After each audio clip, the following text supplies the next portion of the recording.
आप देख रहे हैं न्यूज बीट पारस जहांजेब के साथ। नया आगाज, सियासी महाज और डूबता मौशी जहाज, ये हैं वो बीट्स जिन पे बात करेंगे आज न्यूज बीट में।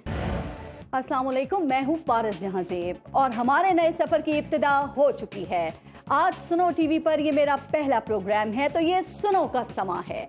ये सच दिखाने, आवाम की बात सुनने और हुक्मरानों तक पहुंचाने का जरिया है और ये आपके एतबार और मेरे एतमाद का गहरा रिश्ता है। और बात जब एतबार और एतमाद की होना, तो फिर सिर्फ उसूलों की तबलीग काफ़ी नहीं, खुद भी कुछ उसूल तय करने पड़ते हैं। फिर अपने बनाए उसूलों पर ईमानदारी का पहरा देना पड़ता है, खड़ा होना पड़ता है, कुर्बानियाँ देनी पड़ती हैं, नफ़ा नुकसान का हिसाब रखे बगैर इन उसूलों की हिफाजत करनी पड़ती है। मैंने जब इस कुर्सी पर बैठने का फैसला किया तो उसी वक्त अपने कुछ सहाफती उसूल बनाए और आज तक उन्हीं उसूलों पर खड़े होने की कोशिश की है। और ये गलत को गलत और सही को सही कहने का उसूल है, विलन और हीरो में फर्क करने का उसूल है, जालिम और मजलूम की पहचान का उसूल है, हुक्मरानों को उनका फर्ज याद दिलाने, हिज़्ब इक़्तिदार और हिज़्ब इख्तिलाफ को आईना दिखाने और हर हाल में अवाम की बात करने का उसूल है, महंगाई, बेरोजगारी और गुर्बत की लकीर के नजदीक रेंगते इंसानों की आवाज बनने का उसूल है। आज उसूलों का सौदा आसान और उसूलों पर खड़े रहना मुश्किल है, लेकिन आप गवाह हैं कि मैंने ज़मीर का सौदा करने पर हमेशा ज़मीर की आवाज़ सुनने को तरजीह दी है और इन्हीं उसूलों की वजह से आपने मेरे प्रोग्राम को हमेशा पसंद किया और कामयाब बनाए रखा। मेन स्ट्रीम हो या डिजिटल मीडिया, आपने हर जगह हमारी हौसला अफजाई की। आप सबका बहुत शुक्रिया। सुनो टीवी ने हमें वेलकम किया, इसकी मैनेजमेंट ने एतमाद किया। सुनो टीवी की मैनेजमेंट का शुक्रिया और मुझे यकीन है कि आप आगे भी हमारे प्रोग्राम को इसी तरह पसंद करते रहेंगे इंशाअल्लाह। वैसे क्या ख्याल है, शुक्रिया तो इस मुल्क में बहरान पैदा करने वालों का भी बनता है और फिर इस पर किस किस का शुक्रिया अदा करें, क्योंकि इस वक्त तो हर तरफ बहरान ही बहरान है।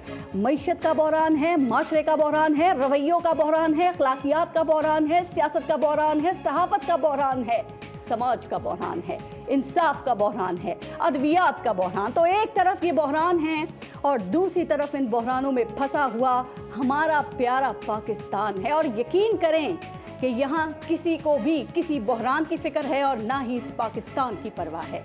जनाब, यहाँ फिक्र है तो अपनी बारी की, परेशानी है तो खुद कुर्सी पर बैठने की। यहाँ किसी को फौरी इक़्तिदार चाहिए तो किसी को अपने मुकदमात का खात्मा, किसी को अफरा तफरी की ख्वाहिश है और किसी को अपनी जेबें भरने की जल्दी, किसी को डिफॉल्ट से बचाने का क्रेडिट चाहिए और किसी को डिफॉल्ट का इंतजार है, किसी के लिए तोशा खाना ही सियासत का खजाना है और किसी के लिए मुसीबत की घड़ी, किसी को असेंबलियां चलाने की ख्वाहिश है तो किसी को असेंबलियां तोड़ने की जल्दी। यानी कि यहाँ पर हर कोई अफलातून है, हर कोई कहता है कि उसके पास तमाम मसाइल का हल है। यहाँ दूसरों का काम सबको आता है, अगर नहीं आता तो अपना काम नहीं आता।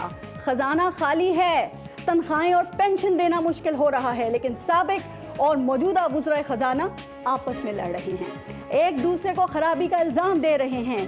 क्या आप में से किसी ने ये सोचा कि इस मुल्क के अवाम की क्या हालत है? क्या किसी ने ये सोचा कि इस महंगाई में गरीब आदमी के घर का चूल्हा कैसे जलता होगा? क्या किसी ने सोचा कि जिस घर में एक कमाने वाला हो उस घर में क्या कयामत गुजरती होगी? किसी ने सोचा कि बीमार पड़ने वाले गरीब का इलाज कैसे होता होगा? तो जनाब, आज ये सोचने का वक्त है कि ये रियासत बचेगी तो आपकी सियासत बचेगी, अवाम रहेंगे तो हुक्मरान रहेंगे और इसी सोच के साथ मैं अपना काम करूंगी।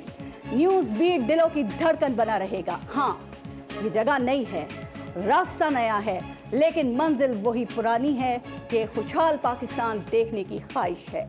तो आज के प्रोग्राम में इस सोच पर भी बात करेंगे।